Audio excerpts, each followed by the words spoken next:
सर्व आदरणीय विद्यार्थी मित्रांना नमस्कार. मी आपला DGK सर, अक्कलकोट, सोलापूर जिल्हा. महाराष्ट्र सेट परीक्षा 2025 या परीक्षेचा पूर्वतयारी आपण करीत आहोत. पेपर पास होण्यासाठी पेपर क्रमांक 1 हा खूप महत्त्वाचा असतो. पेपर 1 मध्ये सिलेबस कमी असल्यामुळं इथं जास्त अभ्यास करून जास्त मार्क आपल्याला मिळवता येतो आणि पेपर 1 मध्ये जास्त मार्क आपण घेतलो तर सहजरित्या महाराष्ट्र सेट परीक्षा आपण उत्तीर्ण होतोच. आणि मी पेपर क्रमांक 1 साठी जे 10 घटक आहेत, 10 प्रकरण आहेत, त्या 10 घटकाशी संबंधित असलेले महत्त्वाचा एक 100 कन्सेप्ट मी तुम्हाला घेऊन आलेले आहोत. तर पहिलं युनिट आहे टीचिंग ॲप्टिट्यूड. ह्याच्यामध्ये येणारा 100 जो कन्सेप्ट आहे, ह्यापूर्वी आपण 5 कन्सेप्ट पाहिलेलो आहोत. आता पुढचं कन्सेप्ट पाहूया. Components fall under pre-stage stage of pre-stage processor and product model of teaching learning process. आता टीचिंग लर्निंग हा एक प्रोसेस असतो. मी तुम्हाला अध्यापन करतो आणि तुम्ही अध्ययन करीत असतात. वर्गात शिक्षक शिकवतात आणि विद्यार्थी शिकतात. शिकवणे आणि शिकणे हा जो प्रक्रिया आहे, हा जो कार्य आहे, हे अनेक मॉडेलच्या आधारे होत असतात. वेगवेगळ्या पद्धतीचा एक मॉडेल्स आहे, नमुना आहे. त्या नमुनाप्रमाणे आपण विद्यार्थ्यांना शिकवतो आणि विद्यार्थी शिकतात. इथे एक नमुना आहे, त्याचं नाव आहे processor product model. Processor product model. आता हे प्रोसेसर प्रोडक्ट मॉडेल कशाच्या आधारित आहे? प्रीसेज स्टेज ऑफ प्रीसेज प्रोसेसर. ह्याच्यात 3 घटक इन्क्लूड केल्यानंतर हा प्रोसेसर प्रोडक्ट मॉडेल तयार होतो. एक आहे कंटेंट अनालिसिस. आपण कोणता विषय शिकवणार आहोत, कोणते घटक शिकवणार आहोत, त्या घटकाच्या संबंधित विश्लेषण करणे. दुसरा आहे outcome plan, learning outcome plan.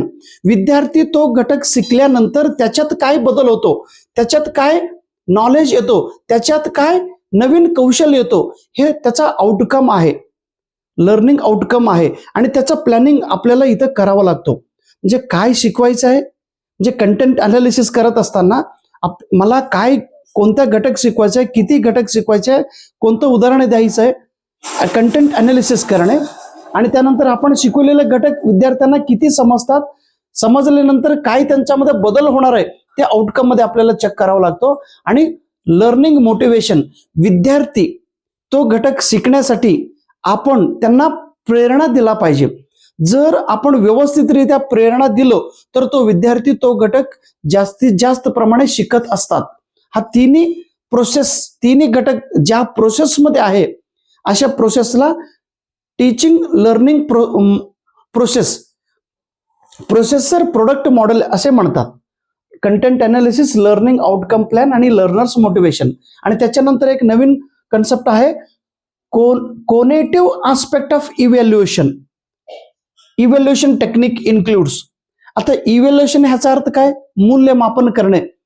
शिक्षक एक विषय मुलांना शिकवल्यानंतर, एक घटक शिकवल्यानंतर तो विद्यार्थ्यांना कितपत समजलेला आहे, त्यांना काय समजलेले आहे, त्यांना काय समजलेलं नाही, त्याचं मूल्यमापन करण्यासाठी हे इव्हॅल्युएशन आपण करत असतो.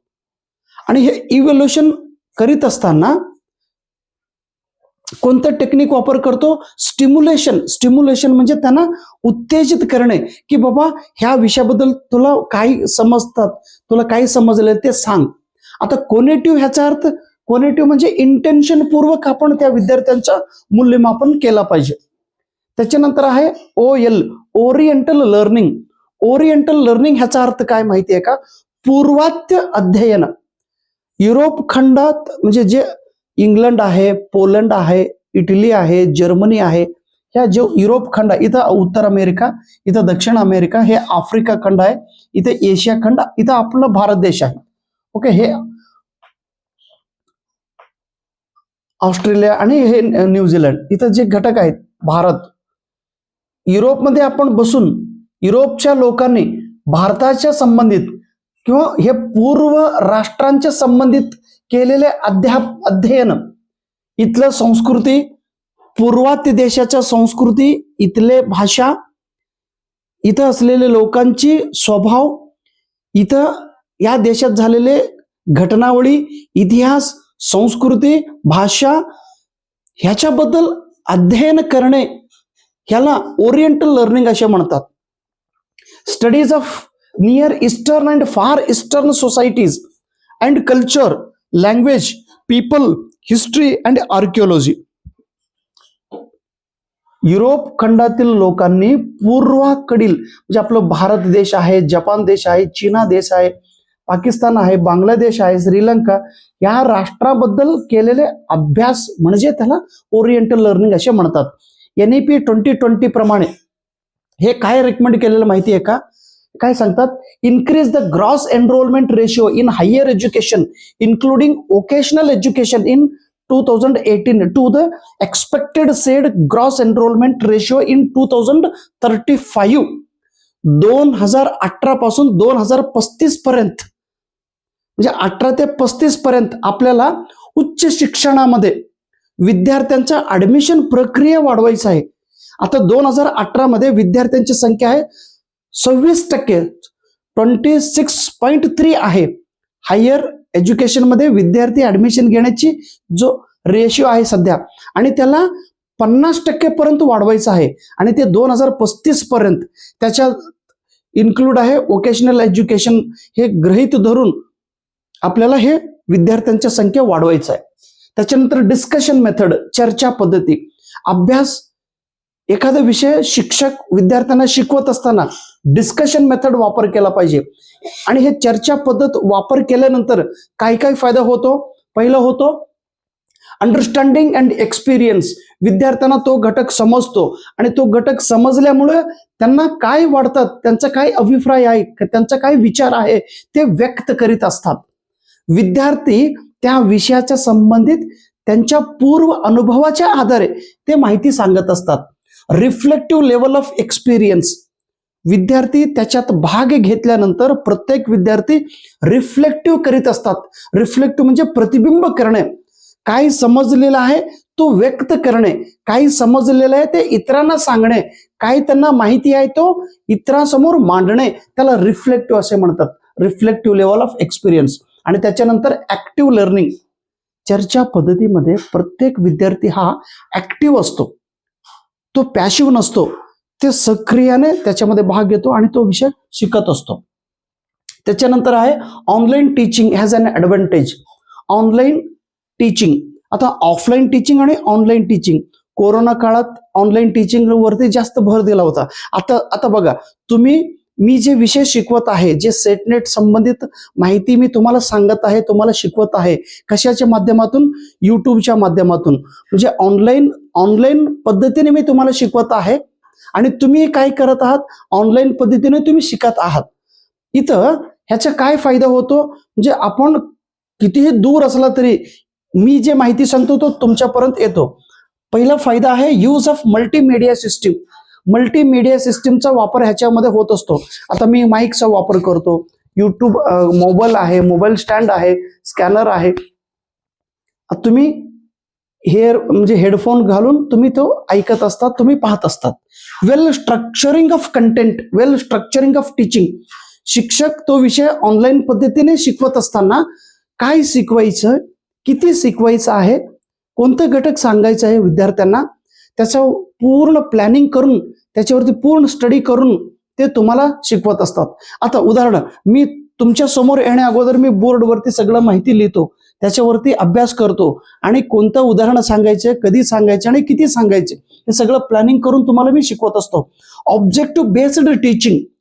प्रत्येक ऑनलाईन टीचिंग हा एक उद्देश ठरवून शिकवत असतात, उद्देश ठेवून. आता माझा उद्देश काय आहे माहितीये? नेटसेट बद्दल माहिती तुम्हाला सांगणे. नेटसेट बद्दल माहिती सांगितल्यानंतर तुमच्यात आत्मविश्वास निर्माण करणे. नेटसेट बद्दल माहिती सांगितल्यानंतर तुमच्यात आत्मविश्वास निर्माण झाल्यानंतर तुम्ही सेटचा पेपर दिला पाहिजे, हा माझा उद्देश. आणि सेट पेपर देऊन तुम्ही त्या सेट परीक्षेत उत्तीर्ण व्हायला पाहिजे, हा माझा उद्देश. सेट परीक्षा उत्तीर्ण झाल्यानंतर एखाद्या कॉलेज आणि सिनियर कॉलेज किंवा डिग्री कॉलेज किंवा विद्यापीठात नोकरी लागणे, हा माझा उद्देश असतो.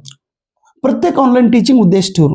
त्याच्यानंतर स्किनर म्हणून एक व्यक्ती आहे, त्यांनी अध्यापनाबद्दल एक अतिशय फेमस डेफिनेशन सांगितलेलं आहे आणि हे पेपरला विचारतात. डेफिनेशन ऑफ टीचिंग, टीचिंगचं एक डेफिनेशन त्यांनी सांगितलेलं आहे. Teaching is an arrangement of contingency of reinforcement. जर हा वाक्य समजलं तर ठीक, नाही समजलं तर आहे तसा इंग्रजीमध्ये बाहेरट करा. Teaching is an arrangement of contingency of reinforcement. Reinforcement म्हणजे पुन्हा पुन्हा पुन्हा सांगणे, बलवर्धन करणे. कंटिजेन्सी म्हणजे काय? पुढं होणारे इव्हेंट, पुढं होणारे बदल, पुढं होणारे घटक, संभाव्य बदल. आता मी तुम्हाला नेटसेट बद्दल माहिती सांगत असताना तुमच्यात काही बदल होणार आहे हे मी अगोदर गृहीत धरून तुम्हाला मी रिपीट तो फोकस करून मी शिकवत आहे. तुमच्यात काय बदल व्हायला पाहिजे? तुमच्यात आत्मविश्वास निर्माण व्हायला पाहिजे, तुमच्यात कॉन्फिडन्स निर्माण व्हायला पाहिजे. तुम्हाला वाटलं पाहिजे की सेटनेट हा पेपर सोपा असतो आणि त्या विषयाबद्दल माहिती देणे. हे बघा, कंटिजेन्सी. त्याच्यानंतर आहे reflective practice of teaching. Reflective आपल्याला काय समजलेलं आहे तो प्रतिबिंब करणं म्हणजे रिफ्लेक्टिव्ह. आता रिफ्लेक्टिव्ह प्रॅक्टिस ऑफ टीचिंग, आता मी तुमच्या समोर टीचिंग करत आहे. ओके, मग टीचिंग करत असताना जे काय घटक मी अभ्यास केलेला आहे, जे काय घटक मी समजून घेतलेलं आहे ते तुमच्या समोर येऊन मी व्यक्त करतोय. मी तुमच्या समोर येऊन सांगत आहे. सांगणं, व्यक्त करणं, माहिती देणं हा रिफ्लेक्टिव्ह आहे. म्हणजे मी इथं त्यातला प्रकटीकरण करतो आणि प्रकटीकरण करत असताना 3 घटक मी फॉलो करतो. एक आहे प्लॅनिंग म्हणजे मला कोणतं घटक सांगायचं आहे, किती वेळ सांगायचं आहे, कसं सांगायचं आहे आणि कोणाला सांगायचं आहे, हे प्लॅनिंग करतो. त्याच्यानंतर ट्रान्सऍक्टिव्ह, माझ्याकडे असलेलं विषयज्ञान मी तुम्हाला देत असतो. माझ्याकडे असलेलं विषयज्ञान मी तुम्हाला ट्रान्सफॉर्म करतो. माझ्याकडे असलेलं विषयज्ञान मी तुम्हाला पाठवत असतो. ट्रान्सऍक्टिंग, पाठवणे, सांगणे, ट्रान्सफॉर्मेटिव्ह करणे. आणि तिसरा आहे असेसिंग, मी तुम्हाला जे काय घटक शिकवलेला आहे तो घटक तुम्हाला समजले का नाही त्याच्यावरती मूल्यमापन करणे म्हणजे असेसिंग करणे. हा रिफ्लेक्टिव्ह टीचिंगचा घटक आहे. बोर्डवरती लिहिलेले प्रत्येक पॉइंट्स तुम्ही तुमच्या नोटबुकमध्ये लिहा. ह्याच्यासाठी स्वतंत्र नोटबुक घ्या. त्या नोटबुकमध्ये कलर पेनने व्यवस्थितरित्या लिहा आणि एवढंच अभ्यास करा. You will get the result. Thank you so much. नमस्कार.